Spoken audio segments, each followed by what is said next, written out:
Satu perintah yang Allah tuntut kita lakukan, yang ini mestinya kita semua bisa lakukan, adalah untuk senantiasa berpikir, merenung. Dalam sebuah asar dikatakan, tafakkuru sa'ah khairum min qiyamil lailah. Berpikir, merenung satu saat, satu jam, satu waktu, itu lebih baik daripada beribadah satu malam.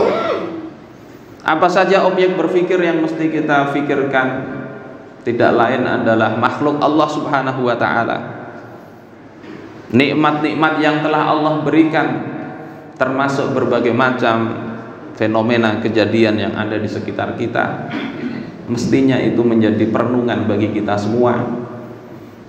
Di antara cerita yang menarik pada pekan ini adalah ketika ada 2.258 orang dengan gangguan kejiwaan yang ada di Tulungagung, yang sampai pemerintah di sana kesulitan, kewalahan untuk menangani pasien itu. Kalau di kita problem darurat Kecubung yang kemarin ramai, di sana darurat orang gila.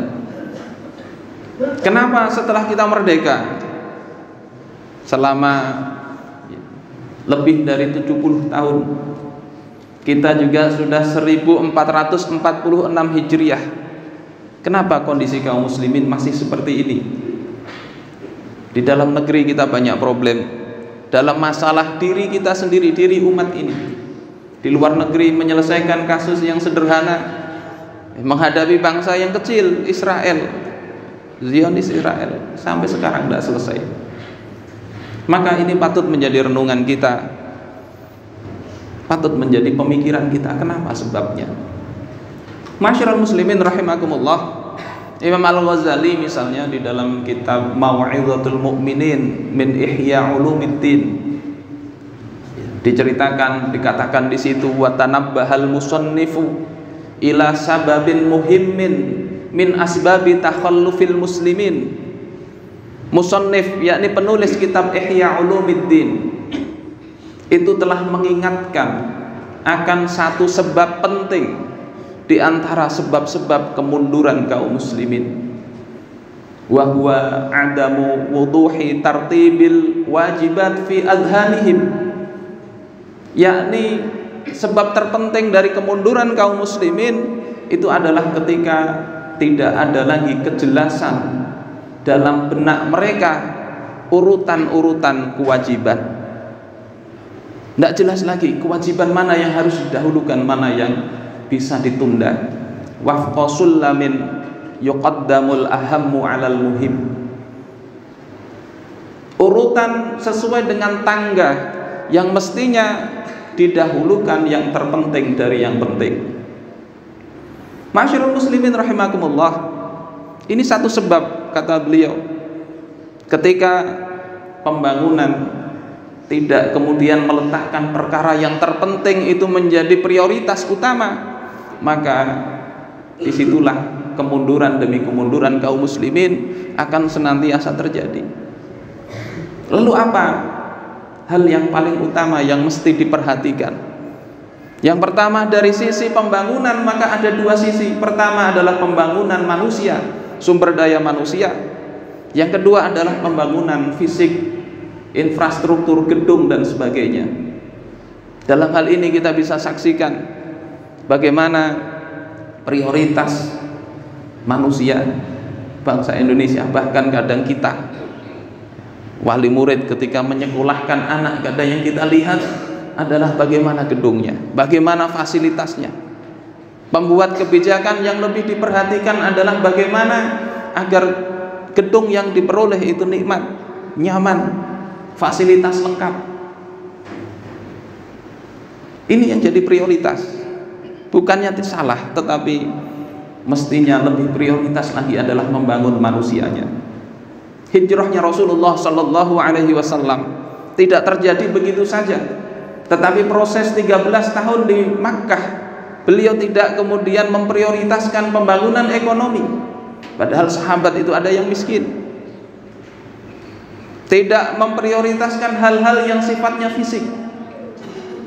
tetapi beliau membangun manusianya, baik itu dari kalangan orang-orang yang berkuasa, orang-orang besar seperti Abu Bakar As-Siddiq, maupun anak-anak seperti Ali bin Abi Thalib, dari kalangan orang merdeka maupun seperti budak seperti Zaid bin Harithah, Bilal bin Rabah, semuanya dididik oleh Rasulullah dari sisi kualitas kemanusiaannya.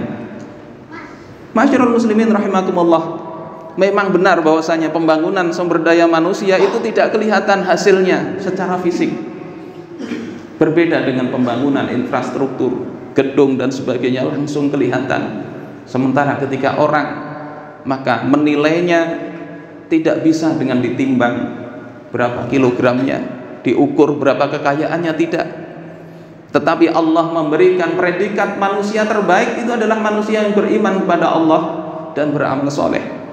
Innal ladzina amanu wa 'amilus sholihat ulaika hum khairul bariyah.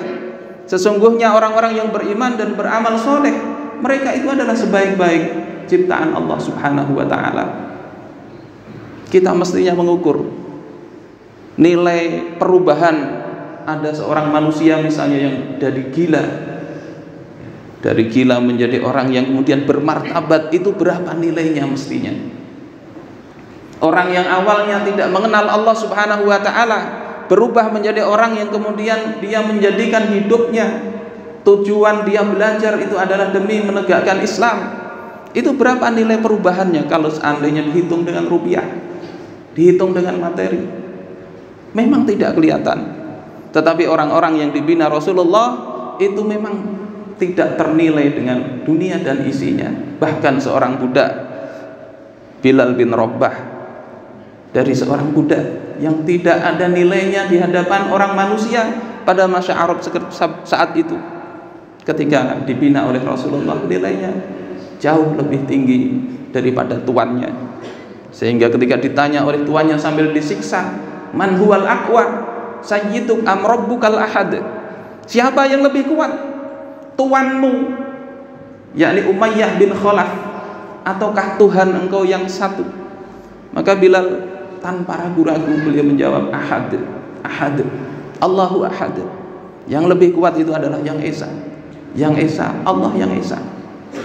Manusia seperti ini adalah manusia yang tak ternilai harganya, yang mestinya kita prioritaskan dalam pembangunan bangsa ini, termasuk dalam mendidik anak-anak kita. Masyarul muslimin rahimakumullah, ini sisi pertama. Ketika ingin bangkit, maka manusianya mesti menjadi prioritas untuk dibangun. Pertanyaan kedua adalah bagaimana membangun manusia yang berkualitas. Maka Rasulullah SAW adalah teladan terbaik.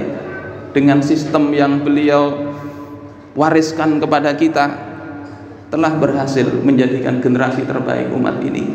Kita tidak akan bisa mencapai kebangkitan umat ini tanpa menggunakan konsep beliau.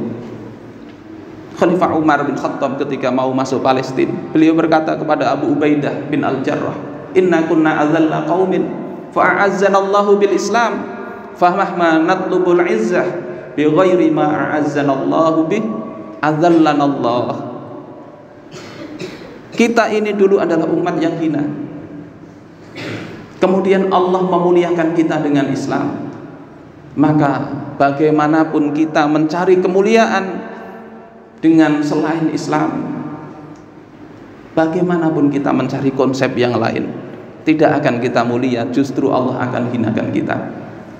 Mudah-mudahan Allah Subhanahu wa ta'ala menjadikan kita tidak tertipu dengan prioritas-prioritas yang sifatnya fisik. Itu bisa kita lakukan sebagaimana Rasulullah melakukan pembangunan masjid, tetapi prioritas membangun kepribadian, membangun sumber daya manusia, ini mesti kita jadikan perhatian utama bagi anak-anak kita, bagi murid-murid kita kalau kita memiliki sebuah lembaga.